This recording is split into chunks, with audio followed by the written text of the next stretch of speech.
मिळेल.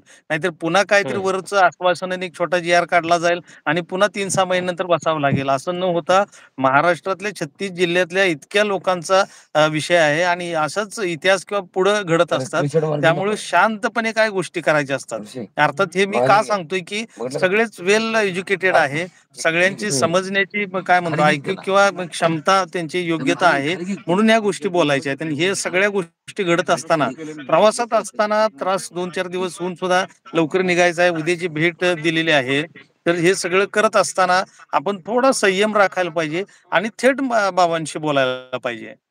बरोबर, असं मला वाटतंय. बरोबर, त्यामुळे आपण बरोबर, सगळे सुज्ञ आहे, सगळे सोबत राहू. जेवढी दुफळी दिसेल, जेवढे आपण 2 जर असे गट किंवा कोणाला बरोबर. काहीतरी लोण्याचं किंवा असं जरी ह्याच्यातनं आला तर अगदी चुकीचा बरोबर. संदेश जाईल हं. आणि ते आपल्या हो. सगळ्यांच्या दृष्टीने योग्य नाही. उलट ते घातक आहे. अगदी त्यामुळे बरोबर. अगदी युनिटीनं बरोबर. जेवढी एकतेची जेवढी हे आपण वज्रमूठ करू, तेवढ्या लवकर रिझल्ट आपल्या बाजूनं आपल्याला अपेक्षित असणारा लागेल, असा मला विश्वास आहे. धन्यवाद. मी आपल्याशी बोललो. बाबा बोलतायत आपल्याशी. नाही, नाही. खूप-खूप धन्यवाद सर. देवकुळे सर, आपला ह्या लढ्यामध्ये आपला जो वाटा आहे तो अत्यंत सिंहाचा आणि महत्त्वाचा आहे. देवकुळे सर, आपण खरं पाहिलं तर लोकशाहीचा चौथा स्तंभ फक्त असतो कमेंट मीडिया आणि जोपर्यंत मीडिया ही सर्वसामान्यांचा आवाज होत नाही, तोपर्यंत सर्वसामान्यांचा आवाज शासनापर्यंत पोहोचत नाही. अशा परिस्थितीमध्ये देवकुळे सरांचं जे आम्हाला भेटलेलं योगदान आहे ते खूप महत्त्वाचं आहे सर. प्रशिक्षणार्थी बांधवांच्या वतीनं मी आपल्याला मनापासून आभार मानतो. देवकुळे सरांचे सुद्धा. सर ठीक आहे. बोला सर. हां, बाबा. आपण बाबा महत्त्वाचा विषय मांडत होतो त्या ठिकाणी आदरणीय उदय सामंत साहेब आणि यांच्या सोबत आपण ती भेट एकत्रितपणे भेट घेणार होतो. त्या ठिकाणी आपण होतो. सर सर आता ज्या गोष्टी जर बघितल्या तर हे जे आपण एखादं प्रामाणिकपणे काम करत असताना जर चुकीची माणसं जर त्यामध्ये निर्माण होत असतील, तर आपण नेमकं हां. चुकीच्या दिशेने वाटचाल करतोय असं वाटतंय मला. त्यामुळे मी जावावं हो. की नाही जावं हाही मोठा प्रश्न त्या ठिकाणी निर्माण होतोय. पण मला हं, असं म्हणायचं आहे, एक देखील हं. माणूस जर त्यांनी त्याच्या मनाला बरोबर, आत्म्याला प्रश्न केलं, एक देखील माणूस या गोष्टीमध्ये निगेटिव्ह नाही पाहिजे. कारण आम्ही बरोबर, कुणाच्या वरती स्लोमून जात नाहीये. मी काम करणारा माणूस बरोबर, आहे, पळणारा माणूस आहे. मी थांबत नाहीये. बरोबर, बरोबर, त्यामुळे मी आतापर्यंत ऐकून घेतलं, पण इथून पुढे कुणाचं ऐकून घेतलं जाणार नाहीये. काम असेल, काम होत नसेल तर होत नाही, होतंय तर होतंय. काय रिझल्ट असेल तो तुमच्या समोर असेल. पहिली गोष्ट म्हणजे आणि लाईव्हमध्ये असेल त्यातील मात्र शंका नाही. मी तर चाललेलंच आहे. माननीय एकनाथ शिंदे साहेबांना भेट घेऊन जी व्यथा आहे, ती त्या ठिकाणी मांडतोय. त्या ठिकाणी असं मांडत असताना मी काल सांगितलं होतं, की 36 जिल्ह्यातील युवा प्रश्नार्थी नेमकी संख्याबळ किती आहे?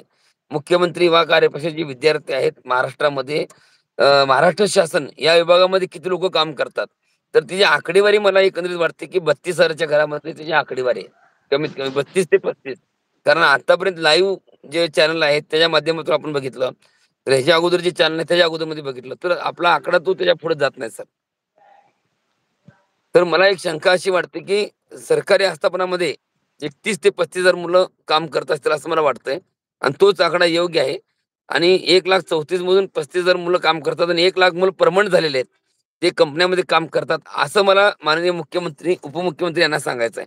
म्हणजे 35,000 लोकं हे फक्त गव्हर्नमेंट कंपनी म्हणजे महाराष्ट्र शासन या विभागामध्ये काम करतात. 35,000 लोकांच्यासाठी फक्त आपल्याला मुदतवाढ करावी लागणार आहे आणि बाकी जी मुलं आहेत, ते पूर्णपणे 100% कंपन्यामध्ये काम करत होते. त्या ठिकाणी ते पर्मनंट झालेले आहेत. हे त्या ठिकाणी माझं सांगण्याचं एक मत असणार आहे माझं. याबद्दल काय वाटतंय सर तुम्हाला?